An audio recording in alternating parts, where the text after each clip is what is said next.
Welcome to Tekedia Daily. I'm Ndubuisi, Ekekwe. A conversation today will focus on the free Wi-Fi business model in Nigeria.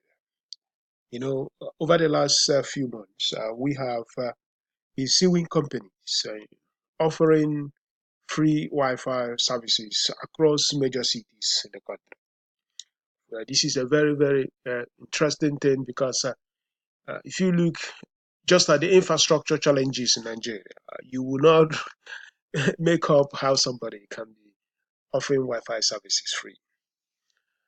But behind these constructs of just focusing on the challenges in the sector, there is something really exciting about what these entrepreneurs are doing. There is a need. People want to get into the internet, and the metered internet from MTN, Glo, Nine Mobile, and all of them are very expensive. So if you offer this service free, automatically you're going to get people that are going to use that service. And Wi-Fi is something, if you go to college campus, you will certainly find students that will congregate to participate in enjoying that free service. Flobit, Cyberspace Network, Neo, these are some of the entities that are essentially offering truly free Wi-Fi service. Core banks and also Iroko TV are offering Wi-Fi service, but in this case, you need to have been a customer of these institutions. Like, for instance, Zenith Bank and Union Bank, you actually go into some of their branches and using your bank account number, you can have free internet access. A company called Switch, and also TZ, they have a subscription model, which are largely affordable for people to actually get into the internet. And once you pay those monthly subscriptions services, you can now enjoy their hotspots in selected areas in the country like the airport. So these entrepreneurs really have a business model, and they also have a very clear revenue strategy. First is to sell advertisement. And also there's an element of partnership. For instance, if a company wants to bring visibility in their business, you can actually ask them, okay, I want you to upload this content, and I will ask people to come to your through your Wi-Fi network to download them, because of course they are not necessarily going to pay if they use your Wi-Fi service. There's also the promotion element of it, and where they can partner with institutions like e-commerce companies to make sure that as soon as you land in that specific ecosystem, the landing page could be an e-commerce website, and from there people can begin to pay. If you go to some of the big airports around the world, there are so many elements of these. And also the data they are collecting from people, I promise you that they can actually make use of those insights, monetize them by understanding what people are searching for, what people are looking for, because everything is going through their pipeline. The product may not be perfect, maybe asking you that you can only spend 15 minutes in a section, but nevertheless, it's always very difficult to compete against free. And as they scale, as they make progress, I expect them to continue to improve the quality of this product. The heart of this business model is what I have called the aggregation construct. Before the dawn of the free internet, this is what happens. Everyone wants to go to the internet. The reader, these are the advertisers, and everyone wants to read the content, like Punch, The Guardian, the New York Times, and the publishers.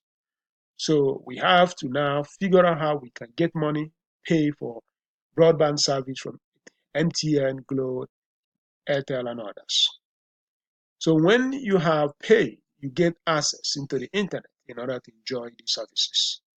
And then the advertisers are here, and the readers are here. This is the way it has been. But then under the aggregation construct, what is happening here is this, that people can actually make this Wi-Fi access or this internet access free. And once you make it free, Of course, I'm assuming that these people can get it to scale using companies like Software and Flowbit.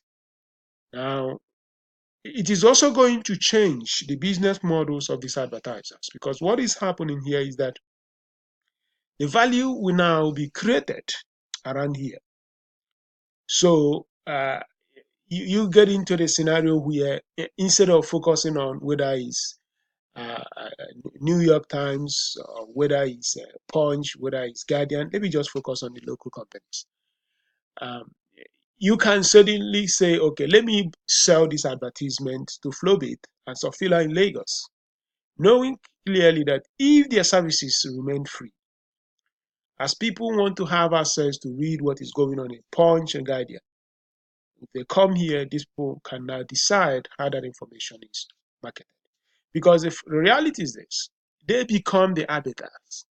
They become the institution that can actually decide how these readers can read the contents that are created by the publishers. So the publishers are now increasingly invisible. And now, because these companies, the free Wi-Fi companies, are now dealing directly with advertisers. And of course, there is also the option of post under this post-free Wi-Fi. You can still have companies using Glo, MTN, where they can continue to interact the way they used to interact. In summary, my point is this: if they scale very, very well, they can make the data inherent in Punch and Guardian to be largely invisible to the readers. Because as everyone works to go through the pipeline provided by this free Wi-Fi, these free Wi-Fi companies can now decide which particular content that you read. And under the construct of abundance of internet, there are so many of them in the country. They can now decide the one you see. And because the power has now shifted from the creators of the content into the people that are actually providing access, aggregating these assets, this content, the opportunity now automatically moves into this guy's hand. And then once advertisers notice that Punch and Guardian are no more the people making the call, what happens? They begin to advertise here. So they now have a more powerful influence on who actually reads and what is read in their platform. So that business model is absolutely very, very great. And it's something that is scalable. But of course, they are still at the level of infancy in this. They need to have a lot of scale in order for them to change anything they want to do. You're listening to Tekedia Daily.